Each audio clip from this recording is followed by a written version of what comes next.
രണ്ട് മക്കബായർ 14 അധ്യായം. അൽക്കിമൂസിൻ്റെ തന്ത്രം.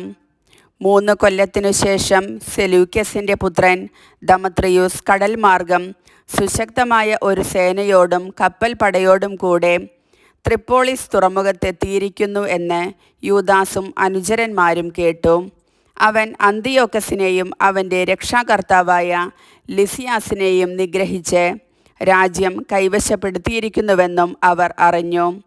പ്രധാന പുരോഹിതനായിരുന്നെങ്കിലും പിന്നീട് ഛിദ്രത്തിൻ്റെ കാലത്ത് സ്വമനസ മലിനനായി തീർന്ന അൽക്കിമൂസ് എന്നൊരുവൻ തനിക്ക് നിർബാധം ജീവിക്കാനോ വീണ്ടും ബലിപീഠത്തിൽ ശുശ്രൂഷിക്കാനോ മാർഗമില്ലെന്ന് മനസ്സിലാക്കി.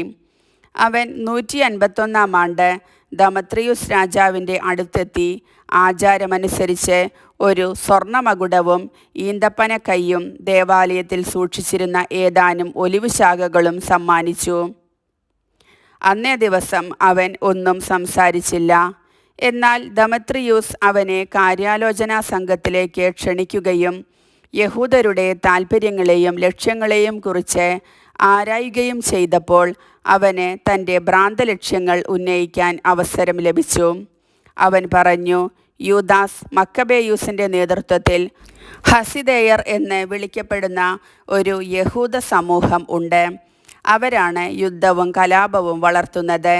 രാജ്യത്തെ ശാന്തി കൈവരാൻ അവർ സമ്മതിക്കുകയില്ല. അതിനാലാണ് എനിക്ക് പൈതൃകമായി ലഭിച്ചിട്ടുള്ള പദവി, പ്രധാന പുരോഹിത സ്ഥാനം ഉപേക്ഷിച്ച് ഞാൻ ഇവിടെ വന്നിരിക്കുന്നത്. എനിക്ക് രാജാവിൻ്റെ കാര്യങ്ങളിലുള്ള ആത്മാർത്ഥമായ താൽപ്പര്യമാണ് എന്നെ ഇങ്ങോട്ട് നയിച്ച ഒന്നാമത്തെ കാരണം. രണ്ടാമത്തേത് സഹപൗരന്മാരെക്കുറിച്ചുള്ള ശ്രദ്ധ.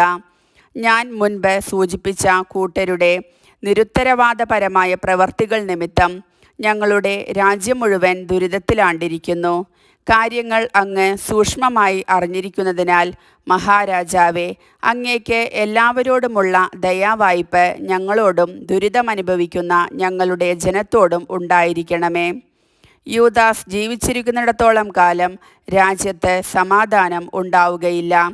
അൽക്കിമൂസ് പറഞ്ഞു നിർത്തിയപ്പോൾ യൂദാസിൻ്റെ വൈരികളായ രാജസുഹൃത്തുക്കൾ ദമത്രിയൂസിൻ്റെ കോപാഗ്നിയെ ആളിക്കത്തിച്ചു. യൂദാസിനെ വധിച്ച് അവൻ്റെ അനുയായികളെ ചിതറിക്കാനും മഹത്തായ ദേവാലയത്തിൻ്റെ പ്രധാന പുരോഹിതനായി അൽക്കിമൂസിനെ പ്രതിഷ്ഠിക്കാനും വേണ്ടി ഗജസേനയുടെ നായകനായ നിക്കാനോറിനെ ദമത്രിയൂസ് യൂദയായുടെ ഭരണകർത്താവായി നിയമിച്ചയച്ചു. യൂദാസിനെ ഭയന്ന് ഓടിപ്പോയ യൂദയായിലെങ്ങുമുള്ള വിജാതീയർ യഹൂദർക്ക് ഭവിക്കുന്ന അനർത്ഥങ്ങളും ആപത്തുകളും തങ്ങൾക്ക് ശ്രേയസ് വരുത്തുമെന്ന് വിചാരിച്ച് നിക്കാനോറിൻ്റെ പക്ഷം ചേർന്നു. നിക്കാനോറും യൂദാസും മിത്രങ്ങൾ. നിക്കാനോറിൻ്റെ വരവും വിജാതീയരുടെ ഒരുമിച്ച് കൂടലും അറിഞ്ഞ യഹൂദജനം ശിരസിൽ പൂഴി വിതറുകയും തൻ്റെ ജനത്തെ എന്നേക്കുമായി സ്ഥാപിച്ചവനും തൻ്റെ അവകാശമായ ജനത്തിന് തന്നെ വെളിപ്പെടുത്തി സദാ തുണയ്ക്കുന്നവനും ആയ കർത്താവിനോട് പ്രാർത്ഥിക്കുകയും ചെയ്തു. നേതാവിൻ്റെ കൽപ്പനയനുസരിച്ച് അവർ വേഗം പുറപ്പെട്ട് ദസ്സാവു എന്ന ഗ്രാമത്തിലെത്തി ശത്രുക്കളുമായി ഏറ്റുമുട്ടി. യൂദാസിൻ്റെ സഹോദരൻ ശിമയോൻ നിക്കാനോറിനെ നേരിട്ടുവെങ്കിലും ശത്രുവിൻ്റെ അപ്രതീക്ഷിതമായ മുന്നേറ്റം അവനെ അമ്പരിപ്പിച്ച് തൽക്കാലത്തേക്ക് തടഞ്ഞു നിർത്തി. യൂദാസിൻ്റെയും അനുചരന്മാരുടെയും ധീരതയും തങ്ങളുടെ നാടിനു വേണ്ടിയുള്ള യുദ്ധത്തിൽ പ്രകടിപ്പിക്കുന്ന വീര്യവും അറിഞ്ഞ നിക്കാനോർ രക്തച്ചൊരിച്ചിലിലൂടെ കാര്യത്തിന് തീരുമാനമുണ്ടാക്കാൻ മടിച്ചു. സൗഹൃദ ഉടമ്പടിക്കായി അവൻ പൊസിദോനിയൂസ്, തെയോദോത്തൂസ്, മത്താത്തിയാസ് എന്നിവരെ അവരുടെ അടുക്കലേക്ക് അയച്ചു. വ്യവസ്ഥകളെക്കുറിച്ച് വിശദമായി ചർച്ച ചെയ്തതിനു ശേഷം നേതാവ് സൈന്യത്തെ വിവരം ധരിപ്പിച്ചു. എല്ലാവരും ഏകാഭിപ്രായക്കാരായിരുന്നതിനാൽ ഉടമ്പടിക്ക് സമ്മതം നൽകി. അനന്തരം നേതൃസമ്മേളനത്തിന് ദിവസം നിശ്ചയിച്ചു. ഇരു സൈന്യത്തിലും നിന്ന് ഓരോ രഥം മുൻപോട്ട് വന്നു. പദവിക്കൊത്ത ഇരിപ്പിടങ്ങൾ സജ്ജമാക്കിയിരുന്നു. ശത്രുപക്ഷത്തുനിന്ന് അപ്രതീക്ഷിതമായി വരാവുന്ന ചതിപ്രയോഗങ്ങളെ തടയാൻ മർമ്മസ്ഥാനങ്ങളിൽ യൂദാസ് ആയുധധാരികളെ നിർത്തിയിരുന്നു. സമ്മേളനം യഥോചിതം നടന്നു. നിക്കാനോർ ജെറുസലേമിൽ താമസം തുടർന്നു. അവൻ അനുചിതമായി ഒന്നും പ്രവർത്തിച്ചില്ല. മാത്രമല്ല തൻ്റെ പക്ഷത്ത് ചേർന്നിരുന്ന ജനങ്ങളെ പിരിച്ചുവിടുകയും ചെയ്തു. അവൻ യൂദാസിനെ വിട്ടുപിരിയാതെ നിന്ന് അവനോട് ഗാഢമായ സൗഹൃദം പുലർത്തി. വിവാഹം ചെയ്യാൻ യൂദാസിനെ അവൻ നിർബന്ധിക്കുകയും അവന് സന്താനങ്ങൾ ഉണ്ടായിക്കാണാൻ ആഗ്രഹം പ്രകടിപ്പിക്കുകയും ചെയ്തു. അങ്ങനെ യൂദാസ് വിവാഹിതനായി മറ്റുള്ളവരോടൊപ്പം സ്വസ്ഥ ജീവിതം നയിച്ചു. ദേവാലയത്തിനെതിരെ ഭീഷണി. എന്നാൽ അവരുടെ സൗഹൃദം കണ്ട അൽക്കിമോസ് ഉടമ്പടി പത്രികയും കൊണ്ട് ദമത്രിയൂസിൻ്റെ അടുത്തെത്തി. നിക്കാനോർ രാജദ്രോഹിയായ യൂദാസിനെ തൻ്റെ പിൻഗാമിയായി നിയമിച്ച് രാജാവിനോട് അവിശ്വസ്തത കാണിച്ചിരിക്കുന്നു എന്ന് പറഞ്ഞു. ആ നീചൻ്റെ വ്യാജമായ കുറ്റാരോപണങ്ങളാൽ രാജാവ് ക്ഷുബ്ധനും കോപാക്രാന്തനുമായി. ഉടമ്പടിയിൽ താൻ അസന്തുഷ്ടനാണെന്നും ഉടനടി മക്കബേയൂസിനെ ബന്ധനസ്ഥനാക്കി അന്ത്യോക്യായിലേക്ക് അയക്കണമെന്നും നിക്കാനോറിന് കൽപ്പന അയച്ചു. സന്ദേശം ലഭിച്ച നിക്കാനോർ യൂദാസ് ഒരു തെറ്റും ചെയ്യാതിരിക്കെ ഉടമ്പടി അസാധുവാക്കേണ്ടി വരുന്നതോർത്ത് അസ്വസ്ഥനായി. രാജാവിനെ എതിർക്കുക അസാധ്യമായതിനാൽ തന്ത്രപൂർവം രാജകൽപ്പന നിർവഹിക്കാൻ അവൻ അവസരം കാത്തു. നിക്കാനോർ തന്നോട് കൂടുതൽ പരുഷമായി പെരുമാറുന്നുവെന്നും അവൻ്റെ സന്ദർശനങ്ങൾ അസാധാരണമായ കാർക്കശ്യത്തോടു കൂടിയതാണെന്നും മക്കബേയൂസ് കണ്ടു. അത് ദുരുദ്ദേശപരമെന്ന് മനസ്സിലാക്കി അവൻ തൻ്റെ അനുയായികളിൽ ഒട്ടേറെ പേരോടുകൂടെ ഒളിവിൽ പോയി. യൂദാസ് തന്നെ സമർത്ഥമായി കബളിപ്പിച്ചിരിക്കുന്നുവെന്ന് നിക്കാനോർ കണ്ടു. അവൻ വിശുദ്ധവും മഹത്തരവുമായ ദേവാലയത്തിലെത്തി. അവിടെ പതിവനുസരിച്ച് ബലികൾ അർപ്പിച്ചുകൊണ്ടിരുന്ന പുരോഹിതന്മാരോട് അവനെ പിടിച്ചേൽപ്പിക്കാൻ ആജ്ഞാപിച്ചു. അവൻ അന്വേഷിക്കുന്ന ആൾ എവിടെ എന്നറിയില്ലെന്ന് അവർ ആണയിട്ട് പറഞ്ഞപ്പോൾ അവൻ ശ്രീകോവിലിനു നേരെ കൈ ചൂണ്ടിക്കൊണ്ട് ശപഥപൂർവം ആക്രോശിച്ചു. യൂദാസിനെ ബന്ധനസ്ഥനാക്കി ഏൽപ്പിച്ചില്ലെങ്കിൽ ഈ ദേവാലയം നശിപ്പിച്ച് ബലിപീഠം ഞാൻ തകർക്കും.